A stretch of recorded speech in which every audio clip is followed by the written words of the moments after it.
সুপ্রিয় পঞ্চম শ্রেণী শিক্ষার্থীবৃন্দ, আশা করি তোমরা ভালো আছো। আজকে তোমাদের নতুন একটি অধ্যায় শুরু হয়েছে, সেটা হচ্ছে অধ্যায় 5। সেখানে অধ্যায়ের শিরোনামটা হচ্ছে আমাদের গুণিতক আর হচ্ছে গুণনীয়ক। তো আমরা প্রথমে এটা গুণিতক সম্পর্কে কথা বলবো, তারপর লঘিষ্ঠ সাধারণ গুণিতক সম্পর্কে কথা বলবো, যেটাকে আমরা লসাগু বলি। সেটা আমরা কিভাবে লঘিষ্ঠ সাধারণ গুণিতক বা লসাগু নির্ণয় করবো আমরা সেটা দেখব, এবং তারপরে আমরা যেটা দেখবো সেটা গুণনীয়ক এবং গরিষ্ঠ সাধারণ গুণনীয়ক, সেটা নিয়ে আমরা কথা বলবো, কিভাবে নির্ণয় করে আমরা এই কথা বলবো পুরো এই চ্যাপ্টার নিয়ে। তো চলো, আজকে যেহেতু প্রথম ভিডিও, আমরা গুণিতক নিয়ে কথা বলি। তো এখানে বলছে কি, দেখি আমরা একটু আলোচনাটা। এই আলোচনাটা হচ্ছে মূল প্রশ্ন। মূল প্রশ্নটা কি বলছে, একজন শিক্ষক প্রতি শিক্ষার্থীকে 3টি করে কাগজ দিতে চান। প্রত্যেক শিক্ষার্থীকে 3টা করে কাগজ দিবে। এখন শিক্ষার্থীর সংখ্যা হচ্ছে 1, 2, 3 হলে প্রয়োজনীয় কাগজের সংখ্যা আমরা বের করি। তো এখানে যে ছকটি তোমরা দেখতে পাচ্ছ, এই ছকটির মধ্যে কি আছে, শিক্ষার্থীর সংখ্যা, মানে একজন শিক্ষার্থীকে 3টা কাগজ দিবে। তাহলে এখানে দেখো, এই প্রথম যে কলামটি হচ্ছে সেটা হচ্ছে শিক্ষার্থীর সংখ্যা, তারপর হচ্ছে কাগজের সংখ্যা। এখন সেটা যদি আমরা করতে যাই, একজন শিক্ষার্থী পাবে 3টা, 2জন হলে পাবে 6টা, 3জন পাবে যদি পাই তাহলে হবে কয়টা, 9টা, 4জন পেলে হবে 12টা, 5জন পেলে হবে 15টা। তো আমরা এখানে যদি আমরা এটা লিখি, তো বিষয়টা একটু খেয়াল করো। 3জন পাবে এর চেয়ে 3 বেশি, 9টি। 4জন পাবে এর চেয়ে 3টি বেশি, 12টি। 5জন পাবে এর চেয়ে 3টি বেশি, 15টি। তো আমরা সেটা বের করব। এখন আমরা সেটা বের করব কিভাবে? আমরা তো এতক্ষণ কি করেছি, আমরা এতক্ষণ হচ্ছে 3 করে বৃদ্ধি করেছি, কারণ একজন শিক্ষার্থী বৃদ্ধি পেয়েছে, 3টা বৃদ্ধি পেয়েছে। তো এবার এখানে কিন্তু আর এই সুযোগটা নাই, কারণ 5-এর পরে 10 আসছে। এখন তাহলে এই যে আমরা এগুলো নির্ণয় করব, সেটা কিভাবে নির্ণয় করব?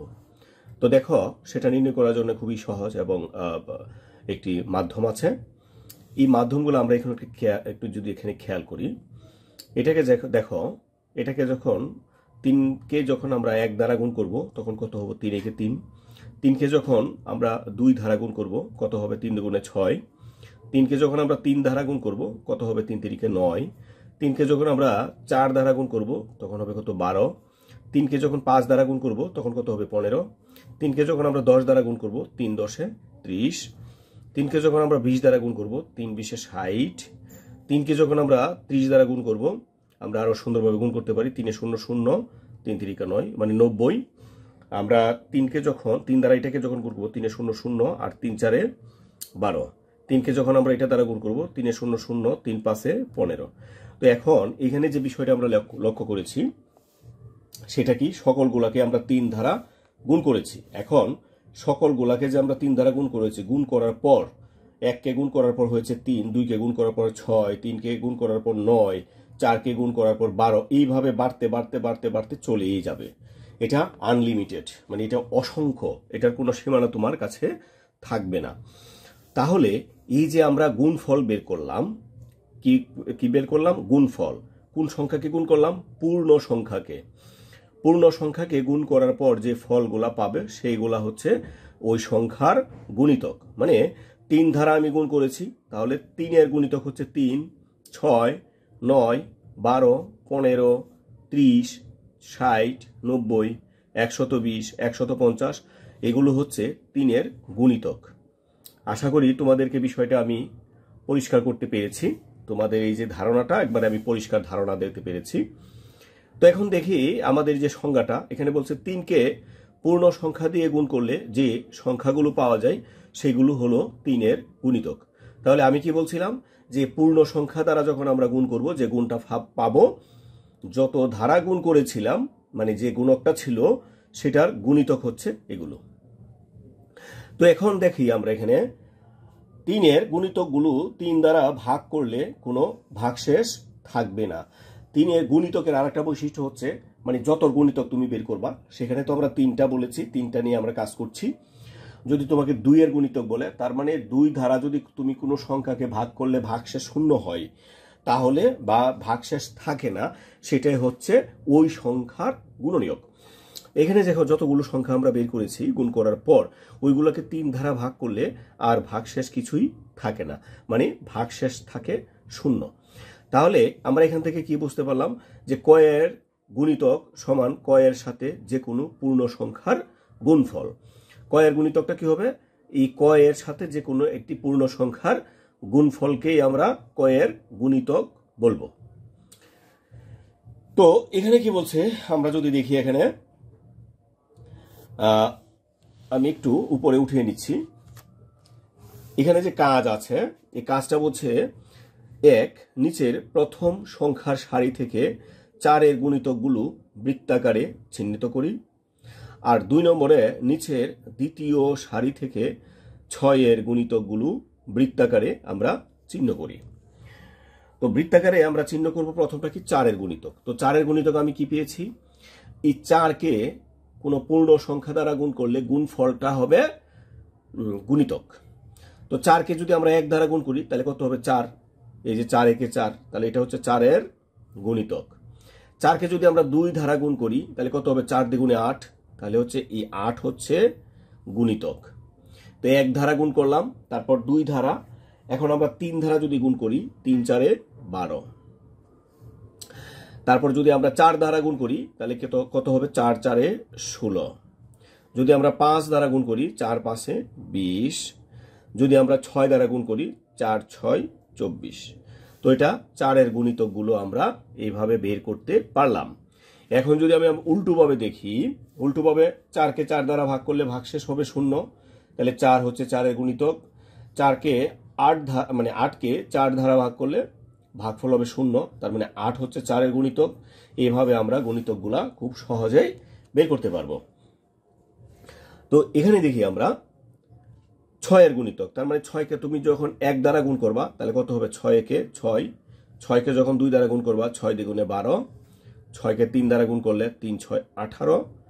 6কে যখন 4 দ্বারা গুণ করবা 4 6 24। তো এখন আমাদের এখানে একটা অনুশীলনমূলক কাজ আছে। এই অনুশীলনমূলক কাজের মধ্যে এখানে 1 নম্বরে মানে যেটা আছে সেটা বলছে নিচের সংখ্যাগুলোর 10টি করে গুণিতক লেখো। এখানে আছে ক 5, একে আছে 5, 2-এ 7, 3-এ 8, 4-এ হচ্ছে 9। তো আমরা এখানে এই কাজটুকু যদি আমরা করি, আমি প্রথমেই আমার খাতাটা নিয়ে নিচ্ছি। তো এখানে অনুশীলনী 1-এর 1 নম্বর, 1 নম্বরের মধ্যে আছে কত? আছে হচ্ছে 5। এখন 5-এর 10টি আমরা লিখব কি? 5-এর 10টি গুণিতক হলো। এখন এই যে আমি গুণিতকটা বের করব সেটা বলে না যে কোনটা বের করব। তো আমাদের ক্ষেত্রে যখন এরকম হবে আমরা সিরিয়ালি বের করে যাব। সিরিয়ালি আমরা বের করব। সিরিয়ালি কিভাবে? যখন 1 ধারা গুণ করব, তাহলে 1 ধারা যদি আমরা গুণ দিই কত হবে? 5 একে 5। 2 ধারা গুণ করলে 5 দ্বিগুণে 10। 3 ধারা গুণ করলে 3 5-এ 15। 4 ধারা গুণ করলে 4 5-এ 20। 5 দ্বারা গুণ করলে 5 5-এ 25। 6 দ্বারা গুণ করলে 5 6 30। 7 দ্বারা গুণ করলে 5 7-এ 35। তারপর 8 দ্বারা গুণ করলে 5 8-এ 40। 9 দ্বারা গুণ করলে 5 9 45। 10 দ্বারা গুণ করলে 5 10-এ 50। 11 দ্বারা যদি গুণ করি, আর লাগবে না, আমাকে 10টাই বের করতে হবে। ঠিক আছে? 1 2 3 4 5 6 7 8 9 10। আমরা এখানে কি করলাম? আমরা হচ্ছে 5-এর 10টি গুণনীয়ক আমরা বের করলাম। তো আমরা যদি 2 নম্বরে দেখি, 2 নম্বরে কত আছে? 2 নম্বর আছে 7। তাহলে আমরা লিখব 7-এর 10টি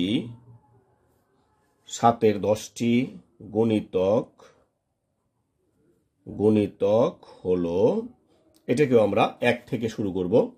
1 দ্বারা গুণ করলে 7 একে 7। 2 দ্বারা গুণ করলে 7 দ্বিগুণে 14। 3 দ্বারা গুণ করলে 3 7-এ 21। 4 দ্বারা গুণ করলে 4 7-এ 28। 5 দ্বারা গুণ করলে 5 7-এ 35।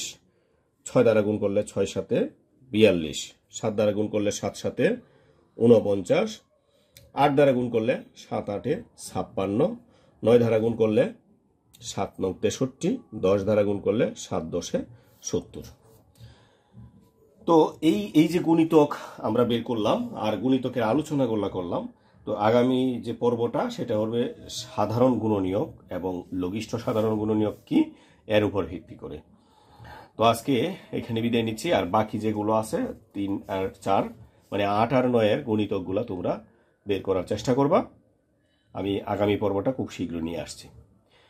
তাহলে এখানে বিদায় নিচ্ছি, সবাই ভালো থেকো, ধন্যবাদ সবাইকে।